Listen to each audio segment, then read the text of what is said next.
Hello বন্ধুরা, আজ কথা হলো অদ্ভুত মুভিটা নিয়ে।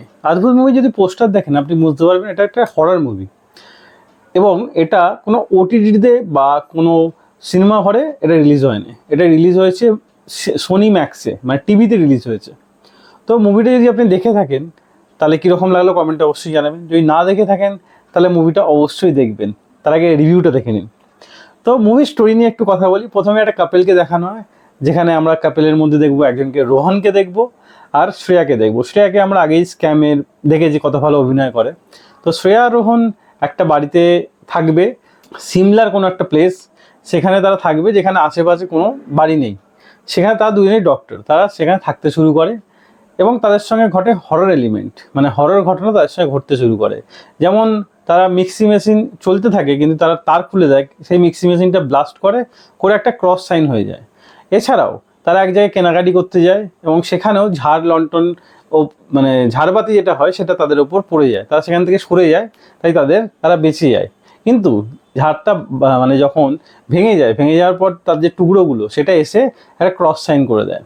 তাদের মধ্যে একটা সন্দেহ জাগে যে তাদের সঙ্গে হরর কিছু ঘটনা ঘটছে। তারা পুলিশের কাছে না গিয়ে তারা ডাইরেক্ট নওয়াজুদ্দিন সিদ্দিকীকে এই কেসটা হ্যান্ডেল করতে বলে। নওয়াজুদ্দিন সিদ্দিকী একটা ডিটেকটিভ, কোনো পুলিশ নয়, কিন্তু সে পুলিশকে হেল্প করে। নওয়াজুদ্দিন সিদ্দিকী কোনো পুলিশ আনসলভ কেস থাকলে সেটা পুলিশকে হেল্প করে নওয়াজুদ্দিন সিদ্দিকী। নওয়াজুদ্দিন সিদ্দিকীর দৃষ্টিকোণ টোটালি আলাদা সবার থেকে, তাই নওয়াজুদ্দিন সিদ্দিকীকে অ্যাওয়ার্ডও দেওয়া হয় পুলিশের তরফ থেকে। এবার এখানে এই যে ঘটনাগুলো ঘটছে, নওয়াজুদ্দিন সিদ্দিকী যখন এই ঘটনাগুলোর পেছনে তাড়া করতে শুরু করে যে কেন এই ঘটনাগুলো ঘটছে এবং কিভাবে ঘটছে, সে খুঁজে পায় তাদের একটা হসপিটাল আছে। এই রোহন আর শ্রেয়ার একটা হসপিটাল আছে, রোহন সেখানে এমডি। সেখান থেকেই এই ঘটনাগুলো ঘটছে। কিভাবে ঘটছে, কেন ঘটছে, এটা তো আপনি অবশ্যই মুভিতে দেখবেন। এখানে ডায়নাকে দেখানো হয়। ডায়না তার অ্যাক্সিডেন্টে পীড়িত একটা মেয়ে। বলতে তার অ্যাক্সিডেন্ট ঘটেছিল, খুবই খারাপ অবস্থা হয়ে গেছিলো। সেখান থেকে সে রিকভার করার জন্য একটা অনাথ আশ্রম আছে, যেখানে যারা অ্যাক্সিডেন্ট হয়ে যায় এবং সেখান থেকে যারা রিকভার করতে পারে না নর্মাল লাইফে, সেই অ্যাক্সিডেন্ট থেকে তাদেরকে রিকভার করানোর জন্য যা যা করণীয় তারা সেই আশ্রম থেকে বা এনজিও থেকে করানো হয়। সেখানে ডায়না যায় এবং সেখানে সবাইকে ট্রেনিং দেয় বা সবাইকে সুস্থ জীবনে ফিরে যাওয়ার জন্য ইন্সপিরেশন যোগায়। তো ডায়নাকে নওয়াজুদ্দিন সিদ্দিকী সন্দেহ করতে থাকে। ফাইনালি ডায়নার মধ্যেও কিছু হরর এলিমেন্ট দেখানো হয় এবং শ্রেয়ার মধ্যেও কিছু হরর এলিমেন্ট দেখানো হয়, কিন্তু ভয়ে একদমই লাগে না বলা যেতে পারে। আপনি মুভিটা পুরোটা দেখার পর মনে হবে এটা কোনো হরর মুভি নয়। হ্যাঁ, হরর এলিমেন্ট কিছুটা ছিল, কিন্তু হরর মুভি না।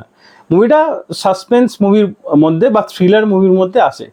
সাসপেন্স থ্রিলার যদি মুভি আপনার আগেও দেখে থাকেন তাহলে বুঝবেন যে এটা সাসপেন্স থ্রিলার মুভি, কিন্তু মুভির ক্লাইম্যাক্স খুবই ইউনিক বলা যেতে পারে।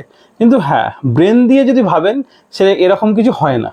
কিন্তু হ্যাঁ, একটা মুভি হিসাবে, হরর মুভি হিসাবে ঠিক আছে, নর্মাল হরর মুভির মতো নয় এটা। তো প্লাস পয়েন্ট হচ্ছে এই মুভির মধ্যে কোনো গান নেই, একদম টু দ্য পয়েন্ট মুভিটা চলতে থাকে। মুভির মধ্যে এদিক ওদিক কিছু না, সবার অভিনয় খুব ভালো। রোহন বলুন, শ্রেয়া বলুন, ডায়না বলুন, নওয়াজুদ্দিন সিদ্দিকীর তো কথা যত কম বলে তত ভালো। নওয়াজুদ্দিন সিদ্দিকীর অভিনয় এতটাই ভালো, মানে যে ক্যারেক্টারে অভিনয় করেন নওয়াজুদ্দিন সিদ্দিকী সেই ক্যারেক্টার পুরো গুলে খেয়ে নেয়। অসাধারণ অভিনয়, মানে যারা নওয়াজুদ্দিন সিদ্দিকী আর মুভির স্টোরি তো খুবই ভালো, খুবই ভালো, আমার খুবই ভালো লেগেছে। এবার নেগেটিভ পয়েন্টে বলি, কিছু মুভির কিছু দিক খুবই খারাপ লেগেছে। এর মধ্যে হরর এলিমেন্ট কিছু আছে। হরর এলিমেন্টটা যদি ঠিকঠাক বিজিএম আর ঠিকঠাক যদি মেকআপ দেওয়া যেত এই হরর এলিমেন্টের মধ্যে, এই হরর না মানে মাথা ঘুরিয়ে দিত, সব হররকে ফেল করে দিত। কিছু জায়গা দেখানো হয়, আমি কিছু জায়গায় উল্লেখ করতে যাই, শ্রেয়ার মধ্যে হরর এলিমেন্ট কখনো কখনো আসে যখন সে খুব ডিপ্রেসড হয়ে যায়। তো ডিপ্রেস হওয়ার পর সে খাটটাকে চাগিয়ে তোলে, সেখানে বিজিএম আর যদি শ্রেয়ার মুখ ঠিকঠাকভাবে মেকআপ করা যেত না, মানে চোখ মানে মাথায় উঠে যেত।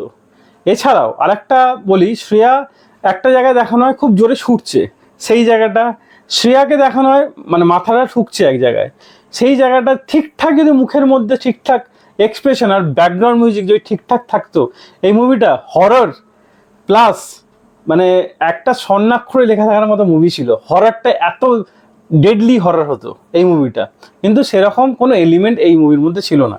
এটা একদমই নেগেটিভ পয়েন্ট।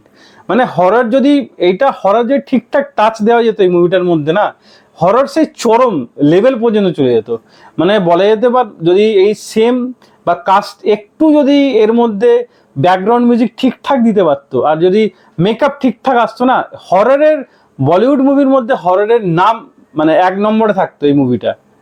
তো অদ্ভুত মুভিটা ঠিক আছে, ভালো ক্লাইম্যাক্স ঠিক আছে, স্টোরি ঠিকঠাক, সবার অভিনয় ঠিক আছে ভালো, কিন্তু এই হরর এলিমেন্ট কিছুটা দেখানো হয়েছে, কিন্তু সেরকমভাবে ব্যাকগ্রাউন্ড বা ভয় দেখানোর মতো দেখানো হয়নি।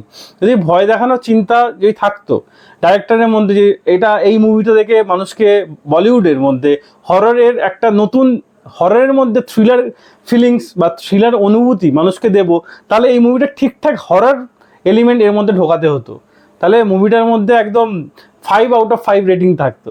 কিন্তু না, মুভিটার মধ্যে হরর থেকেও হরর নেই, তাই মুভিটাকে আমি দিলাম 2.5/5 স্টার।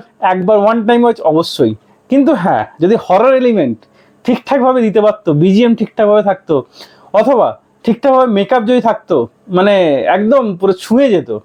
স্ত্রী ফ্রি তো এর কাছে কিছুই নেই, মানে টপ বলিউডের যে হরর মুভিগুলো আছে তার মধ্যে তার লিস্টে চলে আসতো এই মুভিটা। ওই ঠিকঠাক হররের এলিমেন্ট তো আছে এর মধ্যে, ঠিকঠাক বিজিএম আর ঠিকঠাক মেকআপ যদি থাকতো। আমার সঙ্গে আপনি একমত কিনা কমেন্টে অবশ্যই জানাবেন। তো আজ এই ভিডিও এতটাই। ভিডিও ভালো লাগলে একটা লাইক অবশ্যই দেবেন, এরকম আরও ভিডিও পেতে চ্যানেলটা সাবস্ক্রাইব করে পাশে থাকা বেল আইকনটি অবশ্যই বাজিয়ে দেবেন। দেখা হচ্ছে পরের ভিডিও। তার জন্য ভালো থাকুন, সুস্থ থাকুন। ভিডিও দেখার জন্য ধন্যবাদ। বাই।